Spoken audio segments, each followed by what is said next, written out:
When it comes to GVWR or Gross Vehicle Weight Rating, how important is that if it determines whether or not you have to have a CDL? So in our last CDL video, again, we were mainly gearing towards those that are making a living, making some money, part, full-time, whatever have you, with their truck and or trailer. We had a lot of comments. Most of them were great comments. We had some knucklehead comments like we always get. Probably even had to delete a few of you off. If you're gonna leave something stupid, you're gonna get kicked off. That's just part of it. We try to keep it clean, try to keep it family friendly and not beat up one another. And I went back and rewatched my video just to make sure, you know, if I need to be more clear, and there's some areas I probably could have been more clear in. So that's what we're gonna talk about today. We're gonna talk about all the other scenarios that if you're maybe not making a living with your trailer, whether you're required to have a CDL or not. We're gonna cover maybe some RVs, Class A, Class B motorhomes, stuff like that, travel trailers.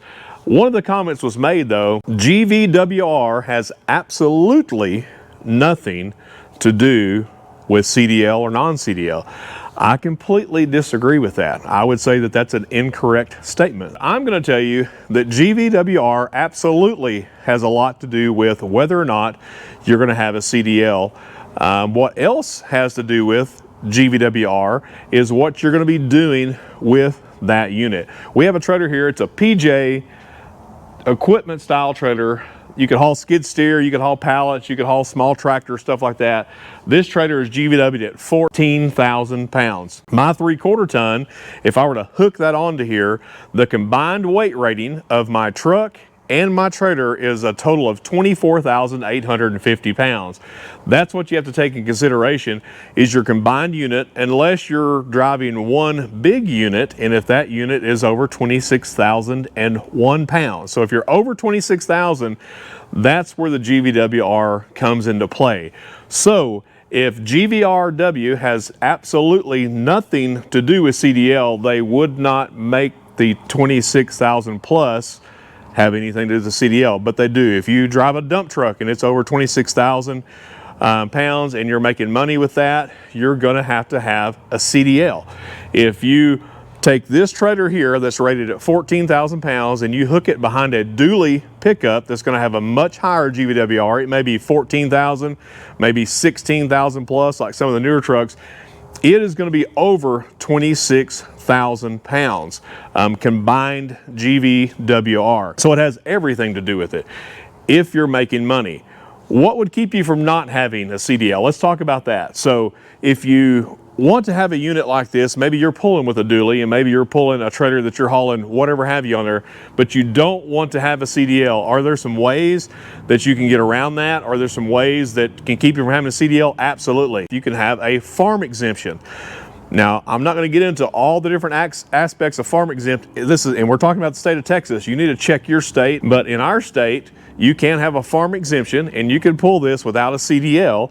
One of the main things is you can't get beyond 150 miles of your farm. So where could you have a problem with that?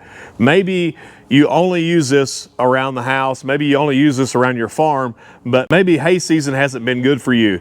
And maybe there's somebody that's 200 miles away that will kindly pay you to come and custom cut and bale their field. So you load your tractor up on your dually pickup and you head off that way and you've breached the 150 mile radius from your farm. Now you went into that area and you're gonna make a little extra cash to supplement your losses back at home. Does that make you CDL or not?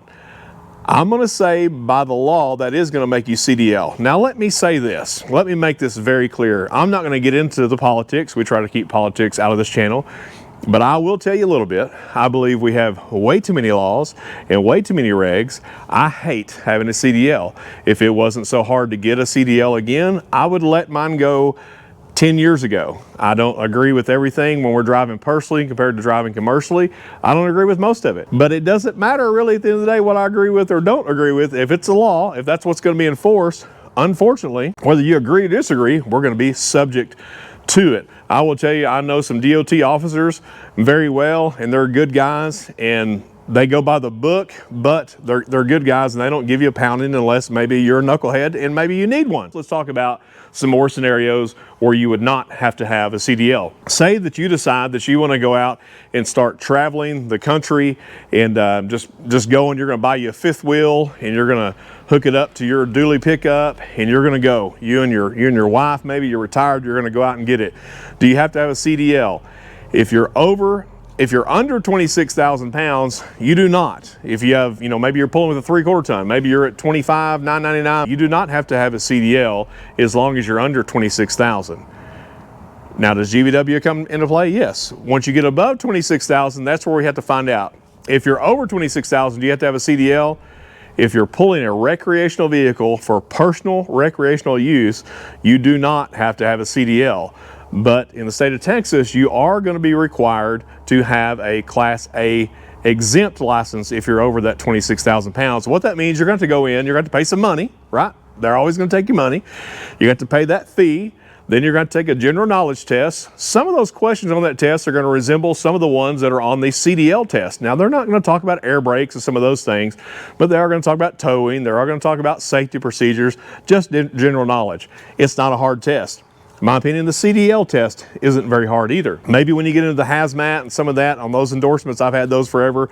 Some of those are harder questions, but at the end of the day, it's not rocket science, not building space shuttles here. Then once you complete that, then you're gonna have to set an appointment, and that might take you 6 months or 10 years. And you're gonna have to go take a driving test with your units. You're gonna take your truck and your trailer that you use, and you're gonna have to go take a driving test. If your wife plans on helping you drive on your adventures across the country, she's going to take the driving test as well. In that scenario, you still don't have to have a CDL, but you're going to have a Class A exempt license, which is similar to a CDL, but not quite. You're not going to fall under all the same rules. Here's where you can get into a problem though. Say that y'all been doing this for a while and you see all these other YouTubers like me out here trying to hustle, and you go out and you buy you a cheap GoPro and you start filming and you get you a fan base and you get some followers and you have just enough subscribers to start getting monetized, and you start making a little money. You've made $25 your first month, and like the first time we made $25, I was like, how are we ever going to spend all this? This is amazing. What are you doing?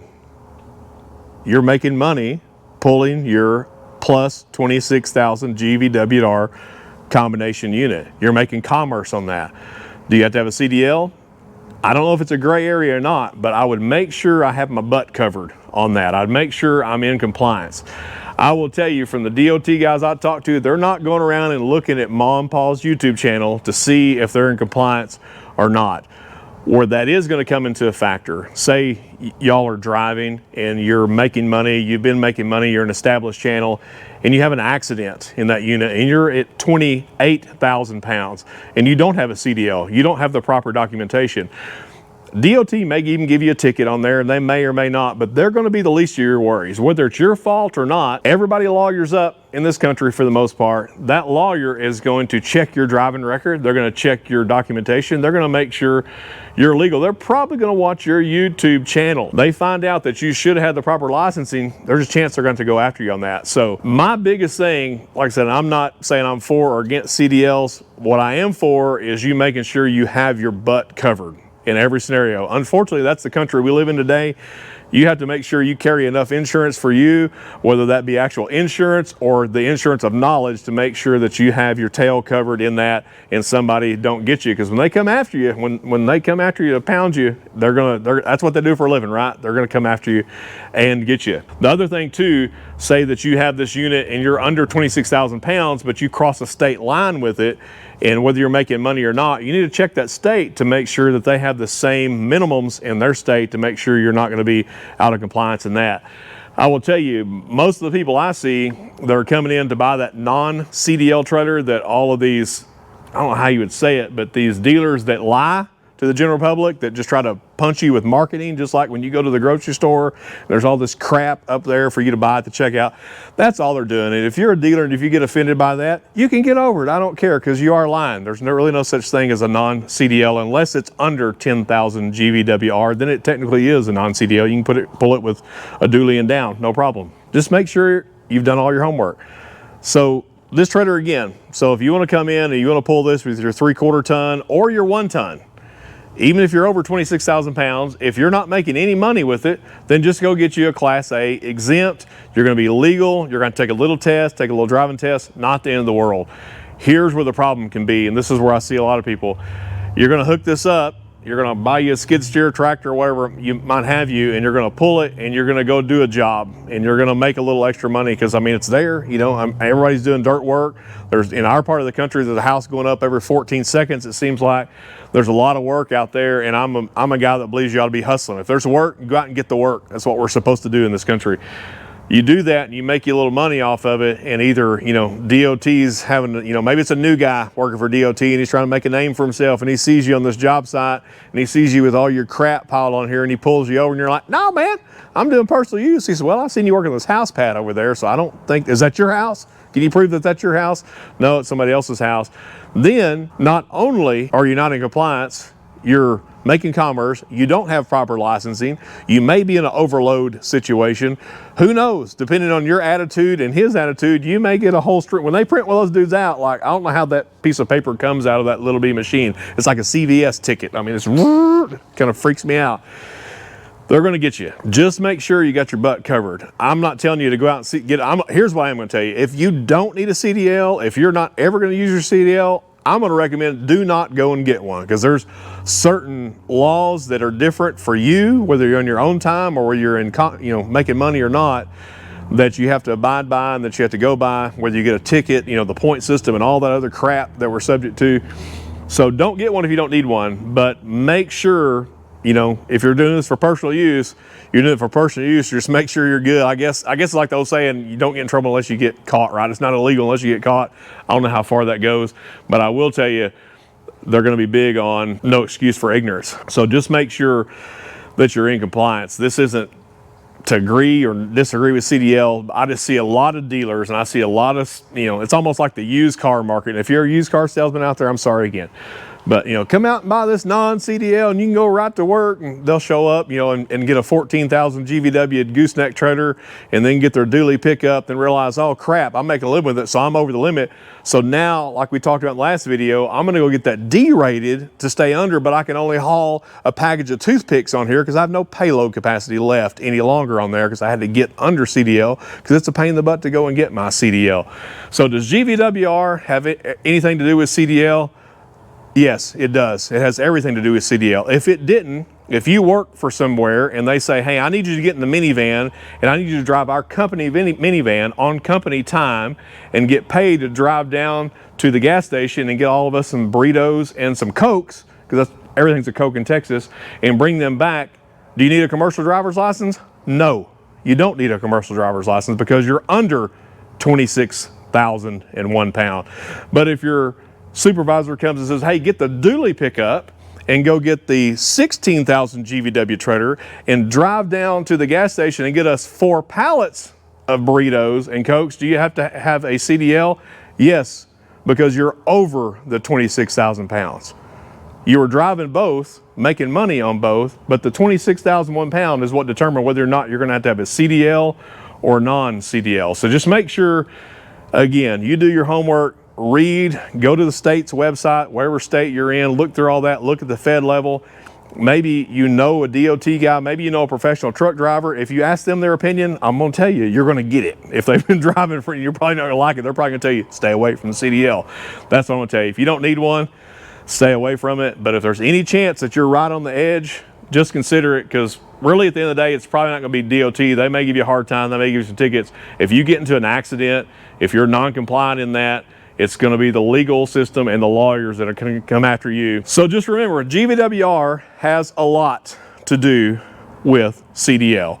What you're doing with that personally, recreationally, making a living, has everything to do with it as well. It's all those combined. Make sure you've done your homework. Make sure you watch this video, watch our other CDL videos. Look at other CDL videos. There's a lot of DOT videos out there. There's some guys that like to make videos with the DOT. That's not me, but there's some out there that's got some great information on there. I will tell you about a YouTuber that I've seen. I'm not going to name him. I don't want to give him any more, expose him any more than he already was, but he had a little YouTube channel where he's hauling his own personal stuff around. He had a big nice trailer and truck.